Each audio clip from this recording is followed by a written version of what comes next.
दोस्तों नमस्कार।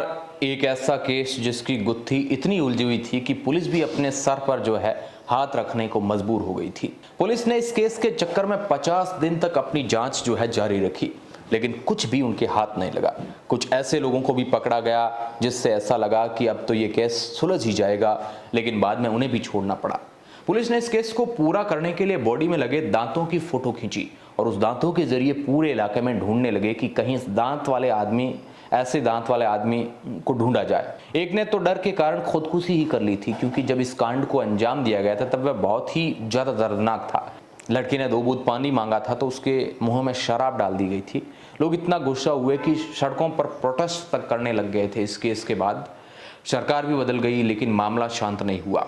इस केस को एक ऐसा नाम दिया गया कि उसे सुनकर आप भी जरूर हिल जाएंगे और सोचेंगे कि उस आदमी ने ऐसा क्या कर दिया था जिस कारण से उसे ऐसा जो है नाम देना पड़ा। आपको दिल्ली का निर्भया कांड तो याद ही होगा। उस समय पूरा देश दहल गया था उस केस को सुनकर। इस केस को भी लोग निर्भया कांड का नाम दे रहे हैं। इसी प्रकार का ये केस था और दोस्तों इसे जज ने भी नहीं बख्शा, इसे सीधे फांसी की सजा सुना दी, क्योंकि इसने इतना घिनौना काम किया था। जब आप इस कहानी को पूरा सुनोगे तो आपके भी रोंगटे खड़े हो जाएंगे। इसलिए मैं चाहता हूं कि ये वीडियो आप पूरा देखें। बात दरअसल केरल के पेरम्बदूर इलाके की है, जहाँ पर एक नहर के पास एक माँ और एक बेटी रहती थी। वो दोनों एक बहुत ही ज़्यादा गरीब फैमिली से जो है बिलोंग करते थे, लेकिन वो बच्ची पढ़ने में काफ़ी होशियार थी, रुचि थी उसकी पढ़ाई में। उसे फ्यूचर में एक बड़ा वकील बनना था। वो जानती थी कि आजकल गरीबों का कोई भी साथ नहीं देता है, इसलिए मैं वकील बनकर जो है गरीबों के केस लड़ूंगी, उनकी हेल्प करूंगी।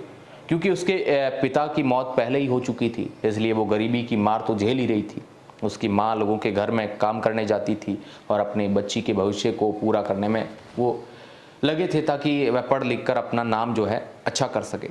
बच्ची का नाम जीसा, जो कि माँ की हर बार की तरह रोज़ काम पर चली जाती माँ तो, लेकिन तभी 28 अप्रैल की तारीख होती 2016 साल में, जब काम से वापस माँ घर लौटी और जैसे ही अपने घर का उसने दरवाज़ा खोला और अंदर का जो उसने नज़ारा देखा तो उसकी आंखें जो है खुली की खुली रह गई। उसकी माँ को अपनी आंखों पर यकीन ही नहीं हो पा रहा था, क्योंकि उसने सामने खून से लथपथ उनकी बेटी आंगन में पड़ी हुई थी उसकी माँ के सामने।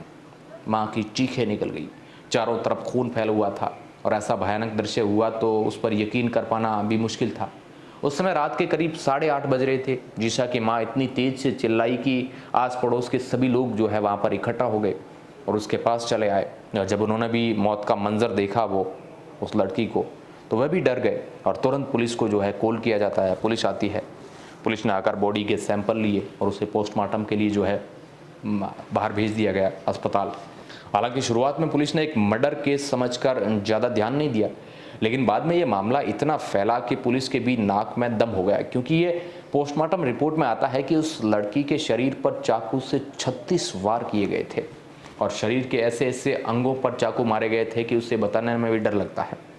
उन दरिंदों ने उसके प्राइवेट पार्ट को भी नहीं छोड़ा, उस पर भी चाकू से हमला कर दिया और साथ ही उसके गला उसका रेत दिया गया। साथ ही जीसा के नाखूनों में मांस के चिपके हुए टुकड़े भी मिले। मतलब कि उस दौरान जीसा ने उस दरिंदे से काफ़ी बचने के प्रयास किए होंगे और शायद खुद को बचाने के लिए उसने शरीर को जो है नाखूनों से नोच दिया होगा उसका।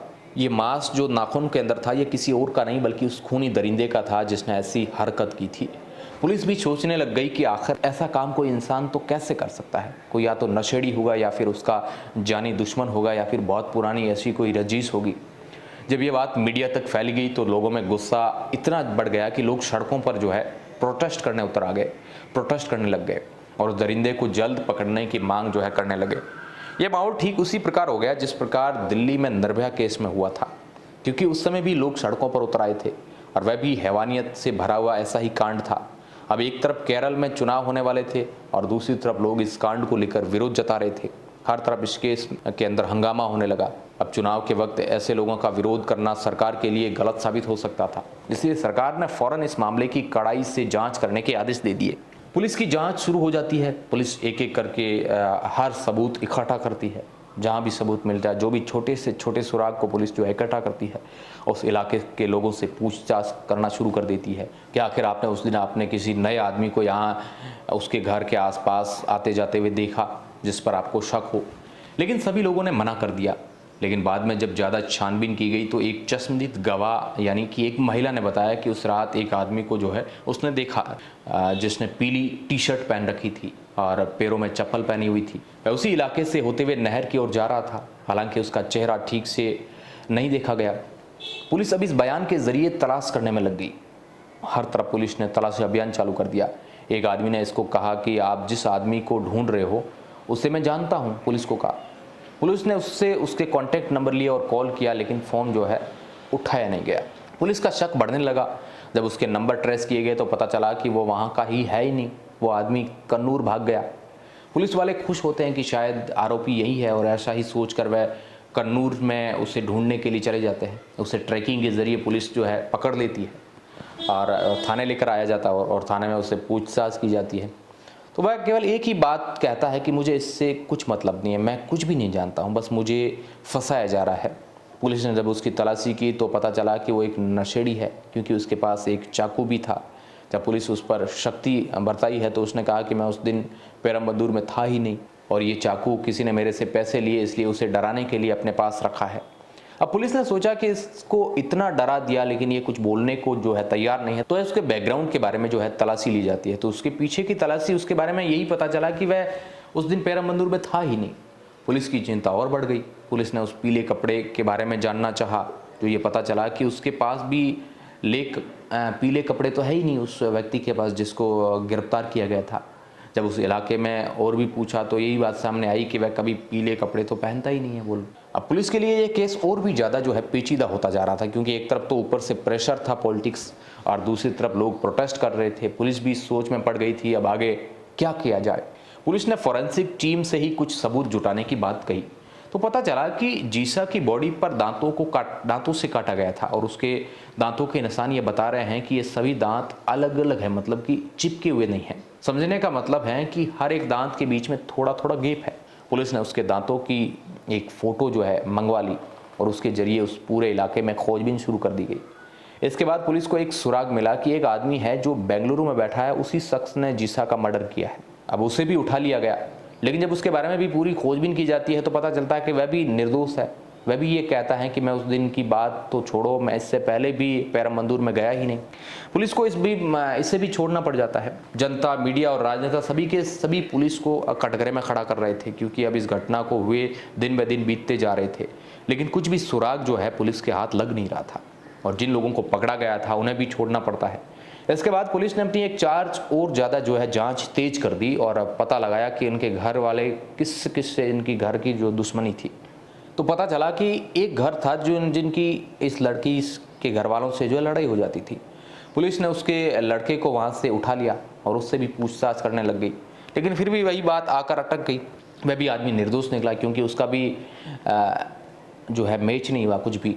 पुलिस एक बार फिर से चिंता में पड़ गई। तभी पुलिस को एक जानकारी मिली कि पहले जीसा की मां जहां काम करती थी उसी घर में मालिक के द्वारा जीसा को जो है मारा गया था, क्योंकि जीसा की मां और उस नेता के बीच में एक लड़ाई भी हुई थी और वह आदमी कोई छोटा मोटा आदमी नहीं था बल्कि एक नेता है।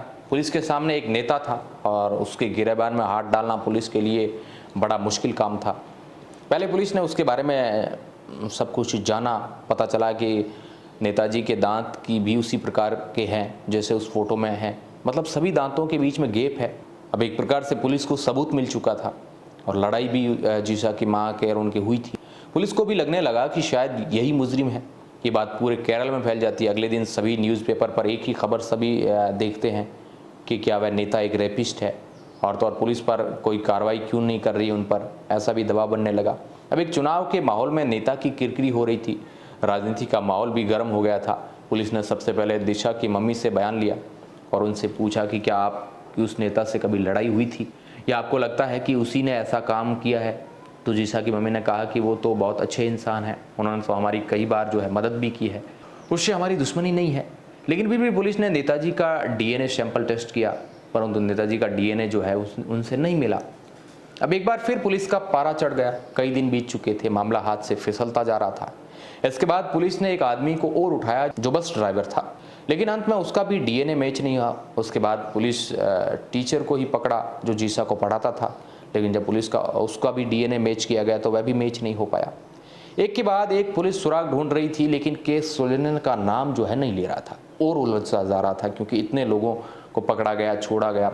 अब समय इतना बीत गया था कि सरकार बदल गई, लेकिन अभी तक इस केस का सॉल्यूशन नहीं निकल पाया। वक्त भी काफ़ी ज़्यादा हो चुका था, लेकिन नतीजा कुछ भी नहीं निकला। अब तो सरकार नई आई थी, उसने भी इस मामले को और भी ज़्यादा गंभीरता से लिया और चुनाव से पहले सरकार ने भरोसा दिलाया कि हम आपके साथ हैं, और उस समय पोजीशन के हिसाब से आवाज़ भी उठाई थी।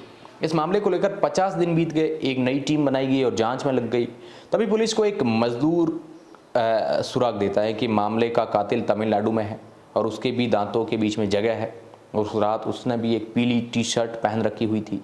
पुलिस ने तुरंत जाकर उसको दबोच लिया और इस बार पुलिस ने सबसे पहले इसका डीएनए मिलाया, ताकि ये पता चल जाए कि इस बार भी कोई दूसरा न पकड़ लिया जाए।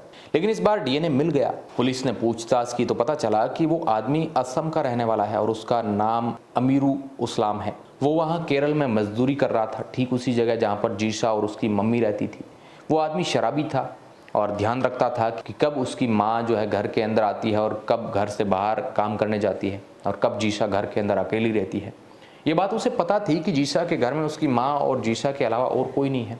अगर माँ बाहर जाएगी तो बेटी अकेली ही घर में होगी। वह उसे मौके की तलाश कर रहा था कि कब ये सब ऐसी चीज़ें हो जब जीशा अकेली घर पर हो। तारीख 28 अप्रैल की, जब हर बार की तरह जीशा की मम्मी जो है काम पर गई हुई थी और वह घर में घुस गया और कुछ फुल शराब के नशे में जीशा के शरीर को जो है नोचने लगा।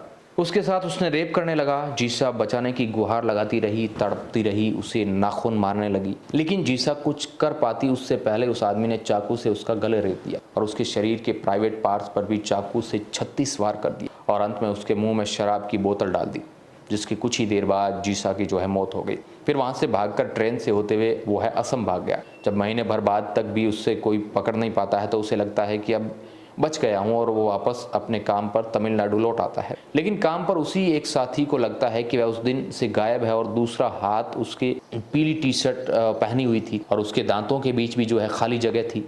तो उसे उस पर शक होता है और ये जानकारी पुलिस को दे देता है, और इस प्रकार पुलिस को एक अपराधी मिल जाता है, जिसके बाद ये मामला लोअर और कोर्ट में पहुंचता है और उसे सजाए मौत यानी फांसी सुना दी जाती है। हालांकि उसने इस फैसले के विरोध में हाईकोर्ट में भी उसने फाइल दर्ज की थी और हाईकोर्ट ने एक बार फिर से लोअर कोर्ट में इस पर विचार करने की बात कही है। अब आगे क्या होता है, कोर्ट का फैसला क्या आता है, वो तो समय ही बताएगा। लेकिन दोस्तों, आपको क्या लगता है, क्या इन जैसे दरिंदों को छोड़ दिया जाना चाहिए या नहीं? कैसी सज़ा इनको होनी चाहिए? आप नीचे कमेंट के माध्यम से हमें ज़रूर बताएं। और आज के वीडियो में बस इतना ही। चैनल को आप सब्सक्राइब ज़रूर कीजिएगा। धन्यवाद।